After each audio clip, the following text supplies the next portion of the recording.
Hello students, good morning. First year के बच्चे जो हैं कॉलेज में नए हैं, उनको जो है कई चीज़ें जो है डाल दी हमने वीडियो पे, लेकिन वो नहीं देख पा रहे हैं और उनको थोड़ी प्रॉब्लम आ रही है। प्रॉब्लम जो है बेटा सबको है, आपको भी है, हमको भी है, लेकिन फिर भी हम अपना पूरा प्रयास कर रहे हैं कि आपको मैक्सिमम जो है कंटेंट उपलब्ध करवाएं।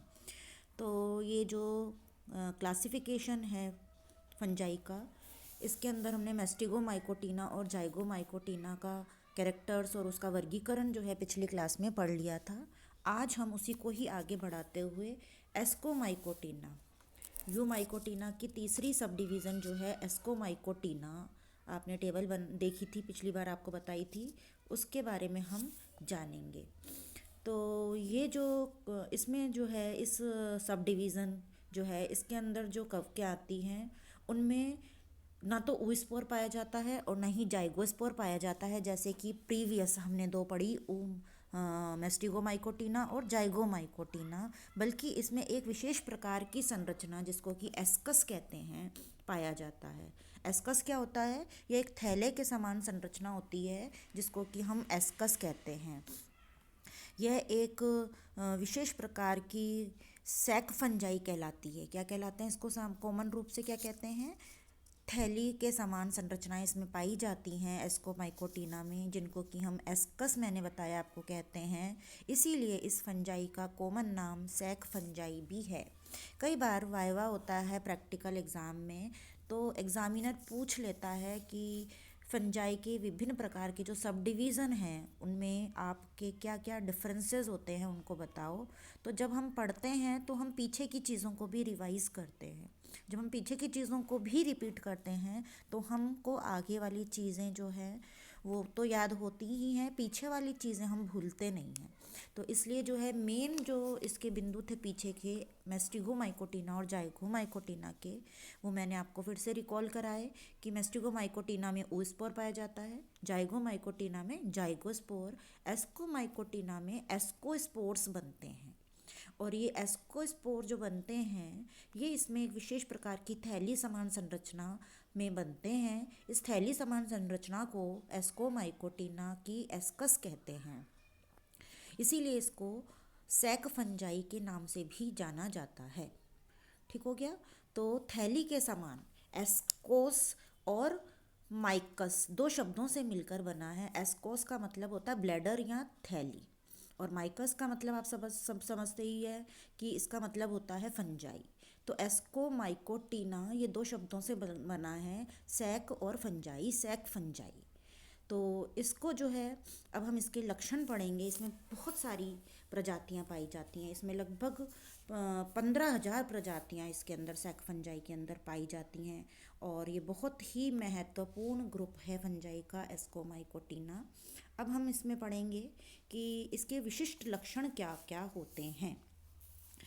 ये एक जो इसके आवास के बारे में, जब हम किसी चीज़ का विशिष्ट लक्षण पढ़ते हैं, तो जब हमने बैक्टीरिया पढ़ा था तब भी मैंने पढ़ाया था आपको कि हम सबसे पहले आवास के बारे में जानते हैं। तो ये जो है सभी प्रकार की जलवायु में, आवासों में जो है मिलते हैं। यह प्रमुखतः मृतोत्जीवी या परजीवी के रूप में स्थल पर पाए जाते हैं।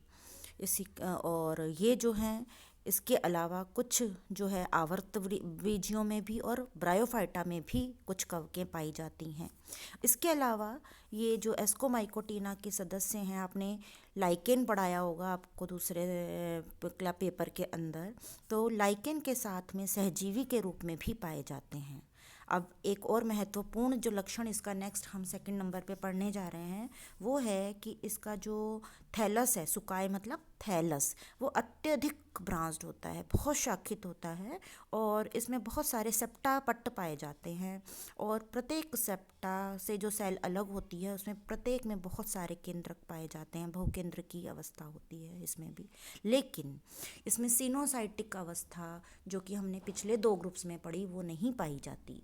क्या नहीं पाई जाती इसमें? सिनोसाइटिक अवस्था जो कि हमने मेस्टिगोमाइकोटीना में पढ़ी, वो इसमें नहीं पाई जाती है।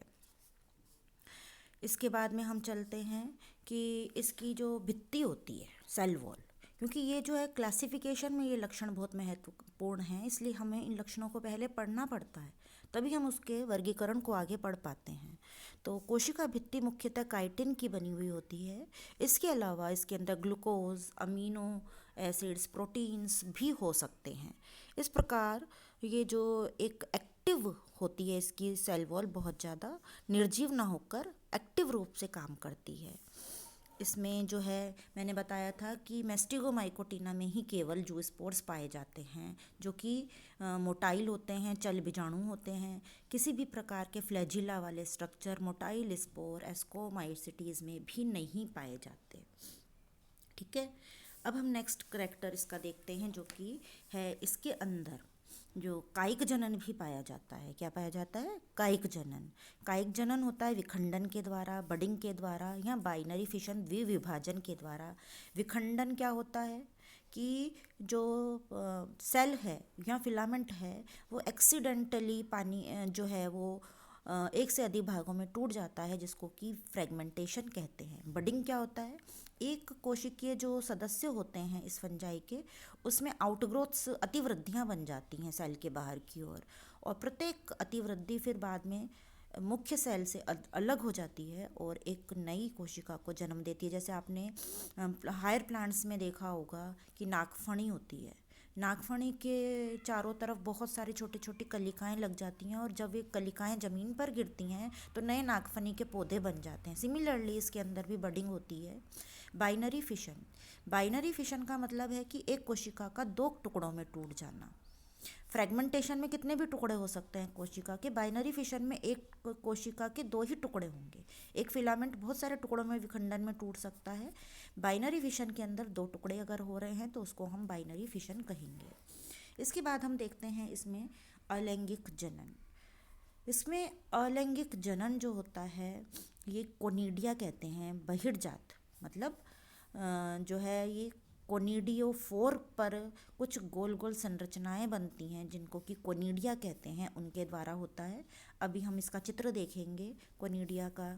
और इसके अलावा कुछ कवकों के अंदर पिकनिया, पिक्निडियोस्पोर्स का चित्र आगे पढ़ेंगे हम जब वर्गीकरण पढ़ेंगे। क्लेमाइडोस्पोर्स के द्वारा भी इसके अंदर जो है असेक्सुअल रिप्रोडक्शन की प्रक्रिया हो सकती है। अब हम इसके जो है असेक्सुअल रिप्रोडक्शन के पश्चात इसमें जो है एस्कोस्पोर्स जो है वो कहाँ बनते हैं और सेक्सुअल रिप्रोडक्शन में ये बनते हैं, उसके बारे में जिक्र करेंगे। तो ये जो है ये डायग्राम है आपके, ये आप देख रहे हैं एस्कोकार्प। एस्कस किसमें बनते हैं? इसकी एक फलन पिंड बनता है। एस्कोमाइसिटीज के अंदर क्या बनता है? फलन पिंड, फ्रूटिंग बॉडी कहते हैं।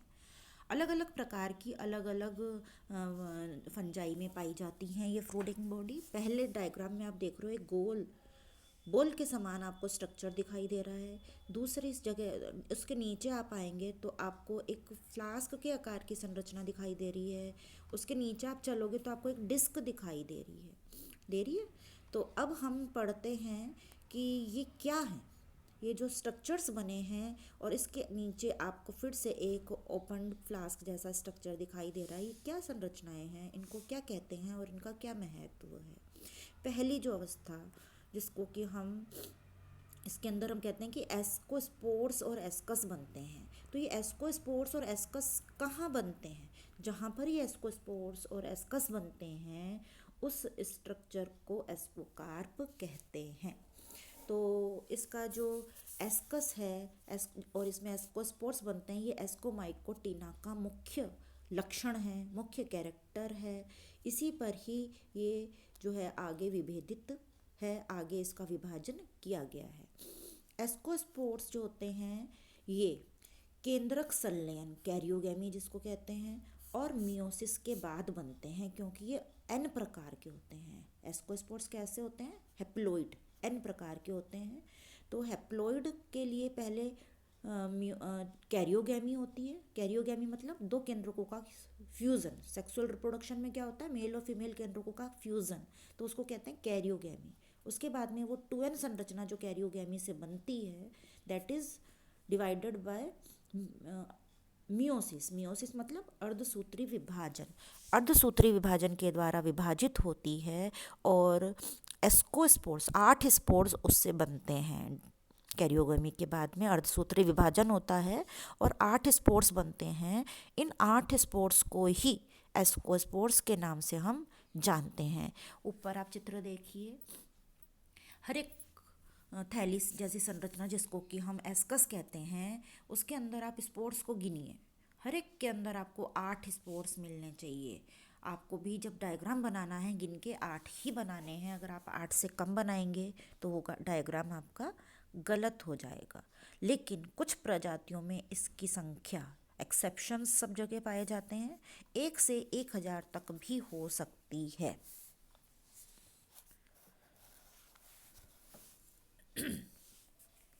अब ये जो डायग्राम्स हैं, ये जो है मैंने बताया कि ये बनते हैं सेक्सुअल रिप्रोडक्शन के पश्चात। एस्कोकार्प कैसे बनता है, तो एस्कोमाइकोटिना जो है, इसका जो लैंगिक प्रजनन होता है उसमें भी सबसे पहले जैसे कि अन्य में होता है, साइटोप्लाज्म 2 अलग अलग मेल और फीमेल के फ्यूज़ होते हैं। उसके बाद में उनके केंद्रक फ्यूज़न होता है। फिर जो है ये जाइगोट या 2n संरचना को जन्म देते हैं। इसमें क्या होता है, कोशिका द्रव्य लयन के तुरंत बाद केंद्रक लयन नहीं होता, अपितु दोनों क्रियाओं के मध्य अंतराल होता है। एस्कोमाइकोटिना के अंदर ये खास बात होती है कि साइटोप्लाज्म दोनों का फ्यूज हो गया, केंद्रक और साइटोप्लाज्म एक कोशिका से दूसरे कोशिका के अंदर चले गए, लेकिन उसके पश्चात क्या होता है कि मेल और फीमेल केंद्रक जो हम कह रहे हैं कि एक केंद्रिका से दूसरी केंद्रिका में जाकर एक सेल में पहुंच गए, वो एकदम से फ्यूज़ नहीं होते हैं। ये इसकी खास बात है एस्कोमाइकोटिना के अंदर। और एक अल्प अवधि के लिए ये एक कोशिका में हमें 2 केंद्रक दिखाई देने लगते हैं। इस अवस्था को, जिसमें कि 2 केंद्रक बिना फ्यूज़ हुए अलग अलग मेल और फीमेल के एक कोशिका में पड़े हुए दिखाई देते हैं, उसको डाइकैरियोटिक अवस्था कहते हैं। इसके पश्चात क्या होता है कि ये 2 केंद्रकों को एक साथ लाने की जो विधियां हैं वो कई प्रकार की विधियां हैं। जैसे मैंने आपको ऊपर वाले पॉइंट में बताया कि मेल और फीमेल केंद्रक जो है वो साइट केंद्रक लयन के द्वारा जो है प्लाज्मोगैमी कहते हैं, केंद्रक लयन ये जीवद्रव्य लयन, कोशिका द्रव्य लयन जिसको कि प्लाज्मोगैमी कहते हैं, के द्वारा एक कोशिका से दूसरी कोशिका में पहुंचते हैं। इसकी बहुत सारी विधियां हैं। गैमेटेंजियल कॉन्टैक्ट कहते हैं, जो कि क्लेविसेप्स में सक्रिय रूप से पाई जाती है। दूसरी विधि गैमेटेंजियल कॉपुलेशन कहती है। तीसरी विधि स्पर्मेटाइजेशन कहलाती है। और सोमेटोगैमी चौथी विधि है, जो कि अलग अलग में अलग अलग प्रकार से पाई जाती है। अब जो है, जब इसके अंदर जो है जो मेल और फीमेल सेक्स ऑर्गन्स होते हैं वो अलग अलग प्रकार के सामान्यतया नहीं होते हैं, और कुछ जीवों में जो है वो अलग अलग प्रकार के भी पाए जाते हैं। अगर सेम प्रकार के होते हैं तो उसको आइसोगैमस कहते हैं, और अलग अलग प्रकार के होते हैं तो उसको हेट्रोगैमस कहते हैं।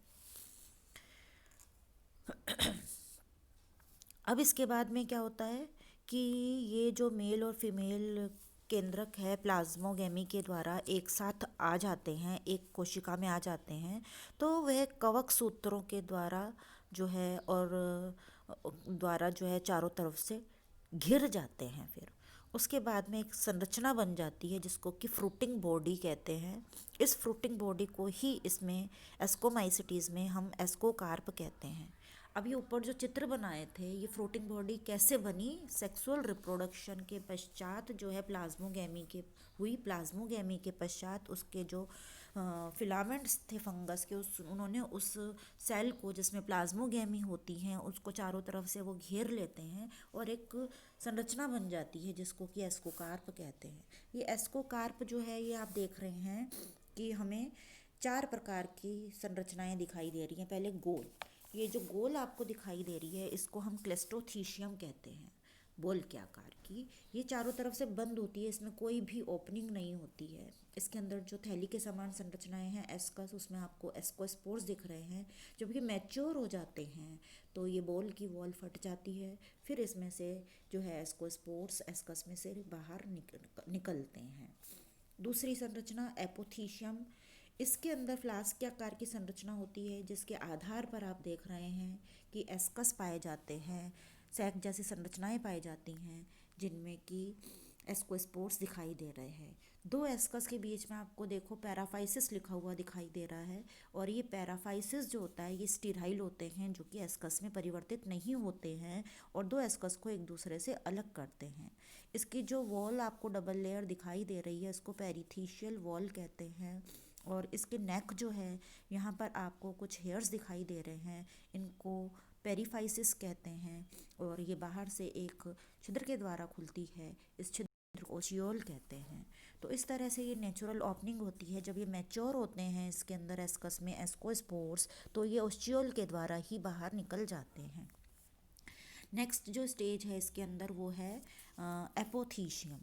एपोथीशियम जो होती है फ्लोटिंग बॉडी, ये तो पहली थी क्लस्टोथीशियम, दूसरी थी पेरीथीशियम, और तीसरी कहलाती है एपोथीशियम, जो कि डिस्क के आकार की होती है। देख रहे हैं आप, डिस्क बनी हुई है। जब इसका सेक्शन, ये जो दूसरा चित्र बने हुए हैं, ये इसका सेक्शन काट के देखे गए माइक्रोस्कोप में, जो जैसा दिखाई देता है वो वाले चित्र हैं।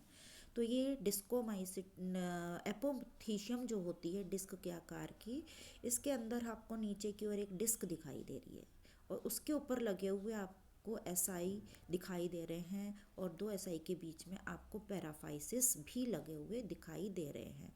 तो ये है एपोथीशियम, जिसमें कि एक खुले प्लेट जैसी संरचनाएं बनाई हुई दिखाई दे रही हैं। स्यूडोथीशियम। स्यूडोथीशियम जो है मुख्य तौर से पेरिथीशियम के समान, जो कि दूसरे नंबर पर आपको दिखाई है फ्रूटिंग बॉडी के समान ही दिखाई देते हैं, पर इनका परिवर्धन जो है वो डेवलपमेंट जो है वो उनसे भिन्न होता है। और कवक के द्वारा वेजिटेटिव टिश्यू में गद्दी का निर्माण होता है, जो स्ट्रोमा कहलाती है। क्या कहलाती है? पिठिका या स्ट्रोमा कहलाती है। इसमें गद्दी का निर्माण होता है, फिर उसमें कैविटीज़ बनती हैं उस गद्दी के अंदर, जो कि स्ट्रोमा होती है, उसमें कैविटीज़ बनती हैं, और फिर जो है इसके अंदर जो है एस्कोकार्प और एस्कोस्पोर्स जो है वो बनते हैं। तो ये स्यूडो पेरिथीशियम कहलाती है। तो इस तरह से हमने देखा कि कितनी प्रकार की जो है विविधता वाली जो है फ्रूटिंग बॉडी जो कि एपोथीशियम में पाई जाती है। कई बार इसी पर ही एग्ज़ाम में प्रश्न आता है कि एस्कोमाइकोटिना में पाई जाने वाली विभिन्न प्रकार की फ्रूटिंग बॉडीज़ का वर्णन करिए। अब इसके पश्चात क्या होता है कि ये बन गई आपकी सारी फ्रूटिंग बॉडीज़ विभिन्न प्रकार की। तो एस्कोस्पोर्स जो होते हैं, ये एसआई की आकृति में भी विविधता हो सकती है, एस्कस जो इसके अंदर बनते हैं, और एस्कोस्पोर्स में भी विविधता हो सकती है। एसआई जो होते हैं ये गोलाकार भी हो सकते हैं, अंडाकार भी हो सकते हैं, बेलनाकार भी हो सकते हैं, एक भित्ति युक्त भी हो सकते हैं, और कुंचित या बाई ट्यूनिकेट भी हो सकते हैं। इसी तरह से एस्कोस्पोर्स के आकृति में, शेप में, साइज़ में और उनके एस्कस के विस्फोटन में भी विविधता होती है। तो ये जो है